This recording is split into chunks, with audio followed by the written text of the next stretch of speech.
Free bus పెట్టినప్పుడు ladies అందరూ కూడా మెట్రోకి ఎందుకు వెళ్తారు ఛార్జ్ పెట్టుకొని? టైం సేవ్ కావచ్చు, ఒక 10 నిమిషాలు ముందు బయలుదేరుతారు, డబ్బులు సేవ్ అవుతాయి కదా.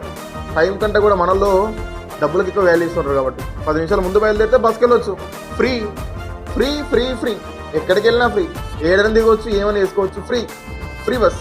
అప్పుడు ఆటోమేటిక్గా మనకి ఎంతో కొంత నష్టం అయితే జరుగుతూ ఉంటుంది కదా మెట్రోకి. ఏదైతే ఈ యొక్క 13,000 కోట్ల బకాయిని మన రాష్ట్ర ప్రభుత్వం తీసుకొని మేము కడతాం బ్యాంకులకి అని చెప్పడం జరిగింది. At same time one time settlement లాగా ఎల్ఎన్టీ కంపెనీ కూడా 2,000 కోట్లు ఇచ్చింది. అంటే 2,000 కోట్లు ఎదురు కట్నంలోకి ఇచ్చేసి వాళ్ళని నిలగొట్టింది. 2,000 కోట్లు లాసే. ఎవరు 2,000 కోట్లు ఎవరి అవి? ఈ 2,000 కోట్లు రేవంత్ రెడ్డి వాళ్ళ ఇంటికెళ్ళి ఇచ్చిండా, రేవంత్ రెడ్డి జేబులకి వెళ్ళి ఇచ్చిండా, లేకుంటే కాంగ్రెస్ మినిస్టర్ల వల్ల జేబులో నుంచి పెట్టిరా? ఎందుకు ఇచ్చిన డబ్బులు ఎదురిచ్చే డబ్బులు మరి ఒక కంపెనీని రాష్ట్రం నుంచి తీసేయడం అని చెప్పి ఎందుకని చెప్పేసి? ఎల్ఎన్టీ కంపెనీ సాఫ్ట్వేర్ కంపెనీస్ కూడా ఉన్నాయి హైదరాబాద్లో, మరి వాటిని పంపిస్తారా?